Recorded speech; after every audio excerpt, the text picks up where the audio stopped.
اللہ تعالیٰ نے جب حضرت عیسیٰ علیہ السلام کو آسمان پر اٹھا لیا تو آپ کے جانے کے بعد آپ کی قوم پر دقیانوس نام کا بادشاہ مسلط ہو گیا، اور وہ بادشاہ بہت ہی ظالم قسم کا بادشاہ تھا، اور اس نے پورے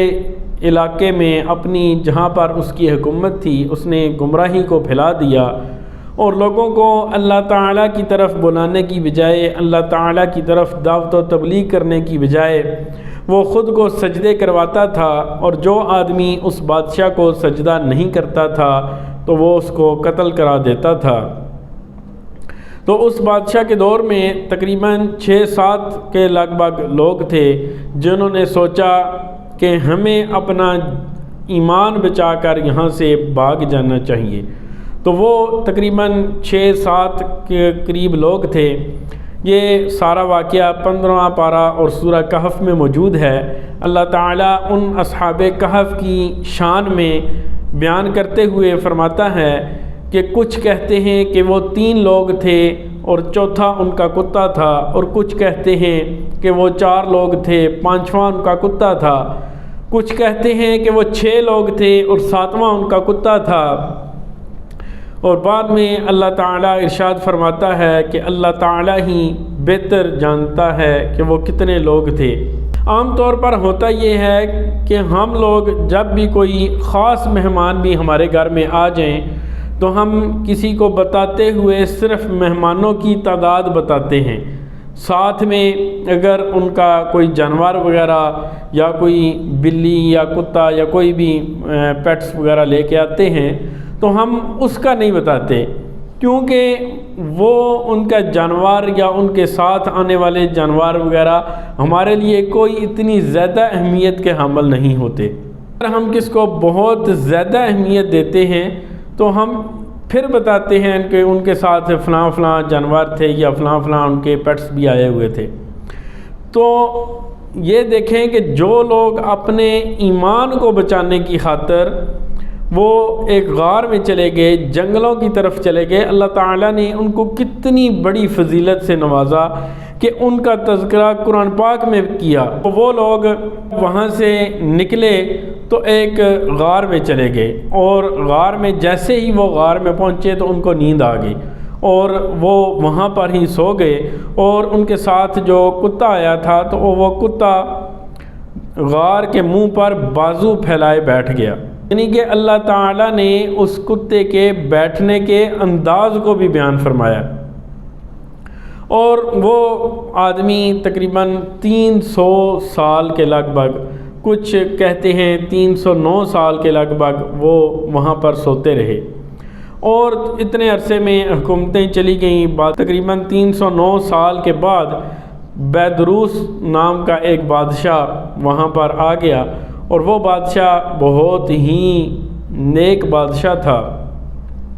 اس بادشاہ نے آتے ہی حضرت عیسیٰ علیہ السلام کی شریعت کو زندہ کیا اور لوگوں کو دین کی طرف تبلیغ کرنا شروع کر دی۔ اور وہاں پر ایک مسئلہ یہ ہوا کہ کچھ لوگ اس بات کے منکر ہو گئے تھے کہ ہم نے مرنے کے بعد اٹھنا نہیں ہے۔ تو وہ بادشاہ بہت ہی نیک بادشاہ تھا، لیکن یہ بات اس کے اختیار میں نہیں تھی کہ وہ لوگوں کو کسی طریقے سے قائل کر سکے کہ آپ نے مرنے کے بعد بھی اٹھنا ہے۔ تو وہ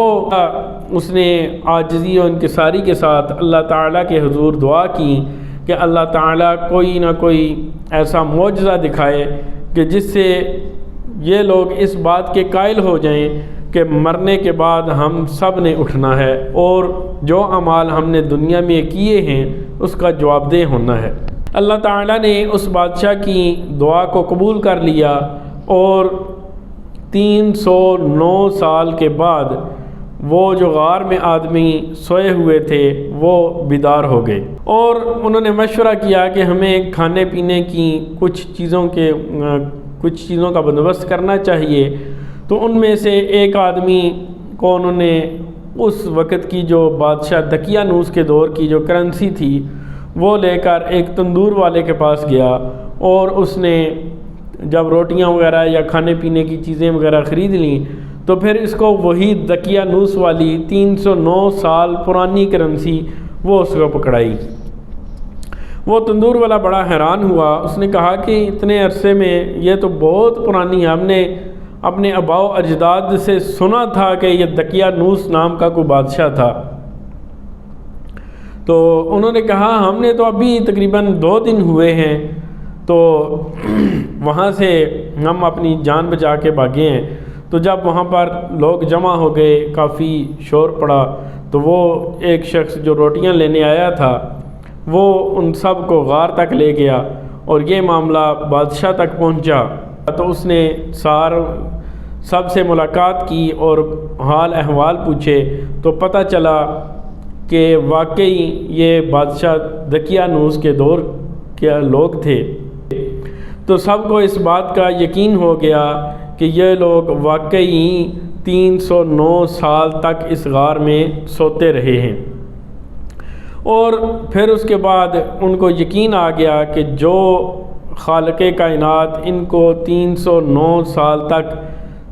زندہ رکھ سکتا ہے، وہ مرنے کے بعد بھی لوگوں کو اٹھا سکتا ہے۔